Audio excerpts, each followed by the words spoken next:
Hi hello नमस्कार, मी अश्विनी स्वागत करते तुमचं आपल्या नवीन एका व्हिडिओ ब्लॉगमध्ये। तर आज छान अशी आपली सकाळची पूजा मांडून झालेली आहे। आज होता मंगळवार, जसं की मी 11 मंगळवारचं काळूबाईचं व्रत करते, तर तेच व्रत मी इथे पूजा मांडून घेतलेली आहे। तर बऱ्याच जणांची व्रत करण्याची पद्धत किंवा ते वेगवेगळं असेल, पण मला जसं जमतं तसं साध्या सोप्या पद्धतीने ही पूजा मांडून घेतलेली आहे।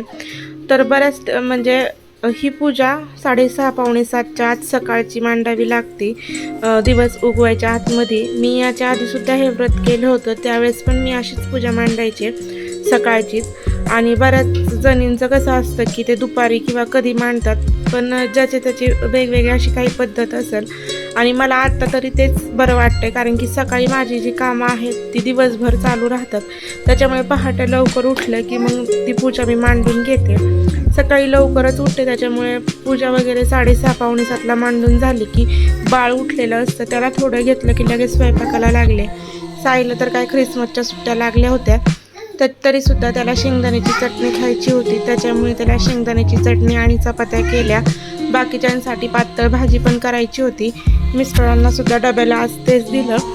आणि त्यानंतर बाकीच्या कामांना सुरुवात केली, जसं की बाळाला खायला घालणे वगैरे। गॅस मला अजून स्वच्छ करायचा बाकी होता, कारण की बाळाला भूक लागली होती, तर म्हटलं चला त्यालाच खायला घालून घेऊ।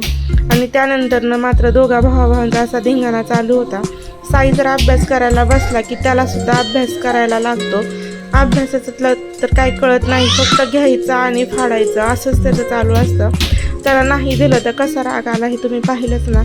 तर त्यानंतर लगेच गॅससुद्धा स्वच्छ करून घेतला, भाजी केली आणि भाकरी ह्या चुलीवर सासूबाई करणार होत्या, त्यामुळे म्हटलं फ्रीज साफ करू। फ्रीज हा वारंवार सतत साफ करावा लागतो, कारण की शेतातून जर काही भाज्या आणल्या की त्या तशाच फ्रीजमध्ये ठेवल्या जातात आणि मग त्याची सगळी माती त्या फ्रीजमध्ये होते, त्याच्यामुळे सतत तो साफ करावा लागतो। आठवड्यातून 2दा तरी साफ करते मी, तरीसुद्धा भरपूर असा घाण होतो। त्यानंतर सगळं जे आहे घर तिन्ही पण रूम स्वच्छ झाडून घेतल्या आणि बाळाला आंघोळ घालून झोपी लावलं आणि त्यानंतर बाकीच्या कामांना सुरुवात केली। किती पण म्हटलं की आता बाळ झोपले, पटपट काम आवरावं, पण बाळ एवढं काही झोपत नाही, लयत लय तो अर्धा तासच झोपतो। तर या इथेच फरशा वगैरे पुसून घेतल्या आणि मग बाहेरची कामं करून घेतली, जसं की धुणं भांडी वगैरे। तर साईचा सकाळपासून अभ्यास चालू होता। आता तुम्ही म्हणताल तो एवढा अभ्यास करतो का, तर असं काही नाही। तर मुलांचं कसं असतं, अभ्यासाला बसलं की ते कंटिन्यू कधीच अभ्यास करत नाहीत, सारखं उठ बस असं त्यांचं चालू असतं। तर त्याचा पण तसाच अभ्यास, त्यांना जे ख्रिसमसच्या सुट्ट्या त्या उशिरा दिल्या, तर त्यांच्या शाळेत गॅदरिंग होतं त्याच्यामुळं, तर त्यामुळेच तो अभ्यास आहे तो चालू होता। दररोज त्यांच्या मॅडम रोजचा अभ्यास मोबाईलवर पाठवत होत्या, तर तो अभ्यास मुलांकडून करून घ्यायचा होता। उपवासाचा बटाटा खाल्ला, बाकीची जी काही राहिली ती कामं केली, कारण की कामही दिवसभर आवडत नाहीत। सासूबाई दळण करत होत्या, तिथं त्यांना वैताग द्यायला कृष्णा गेला। त्याचं तसंच असतं, कोण काय करत असेल तिथे जायचं आणि त्याला वैताग द्यायचा, एवढीच कामं लहान मुलांना तरी सुचतात।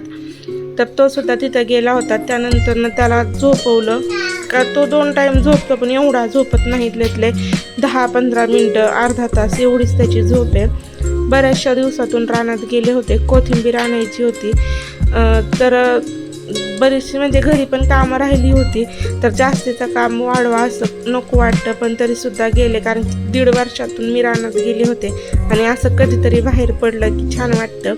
तर कोथिंबीरला एवढा काही बाजारभाव नव्हता, शेतकऱ्याकडून 1-2 रुपयांनी जायची। व्यापाऱ्यांना सांगितलं, पण त्यांनी काही कोथिंबीर नेली नाही, त्याच्यामुळे एवढ्या सगळ्या कोथिंबीरीत आम्हाला बकरी सोडावी लागली। त्यामुळे घरी मी जी लागत होती तेवढी कोथिंबीर आणली। कसं ती निवडून वगैरे ठेवली ना तर बरेचसे दिवस जाते। नंतर या ते विहिरीत सुद्धा पाणी चालू होतं, आंब्याला पण मस्त असा मोहर आलेला आहे।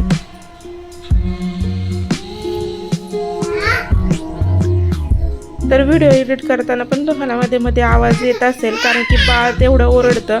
आणि जर म्हटलं बाळ जर झोपले आपण व्हिडिओ एडिट करावं, तर मग बाकीची कामं तशीच राहतात, बाहेरची कामं। मग त्यामुळे तो झोपलेल्या टायमामध्ये मी बाहेरची जी काही कामं आहेत ती करून घेते। आणि बाळ जागा असताना व्हिडिओ एडिट करायला जावा तर त्याचा मध्येच आवाज येत असतो।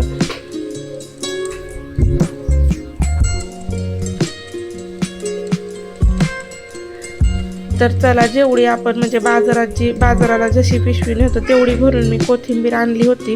त्यातली काही मी मम्मीला सुद्धा दिली, कारण की तिकडे मिस्टर जाणार होते त्याच्यामुळं.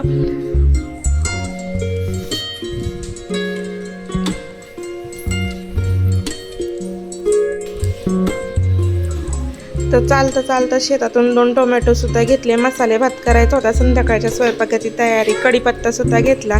आता बाजारात कसं असतं, ज्या म्हणजे चालता ज्या भाज्या दिसेल त्या आपण घेत असतो, तसंच शेतात सुद्धा असतं. त्याच्या शेतातून जाता म्हणजे आपल्या शेतातून जे नेतात त्यांच्या शेतातून आपण पण चालता ज्या भाज्या असतात त्या घेत असतो. तर इथे टोमॅटो मी आमच्याच रानातून आणले होते आणि कढीपत्ता मात्र दुसऱ्यांच्या शेतातला म्हणजे दुसऱ्यांच्या झाडाचा आणला होता. त्यानंतर घरी आल्यावर लाईटसुद्धा गेली होती, पण मस्त असा स्वयंपाक केला, देवाला नैवेद्य दाखवला. तर असा हा छोटासाच व्हिडिओ होता. तुम्हाला जर व्हिडिओ आवडला असेल तर नक्कीच लाईक, शेअर आणि सबस्क्राईब करा. व्हिडिओ पाहिल्याबद्दल धन्यवाद. असे छोटे छोटे व्हिडिओ घेऊन मी तुमच्यासोबत येत जाईल. तोपर्यंत बाय बाय.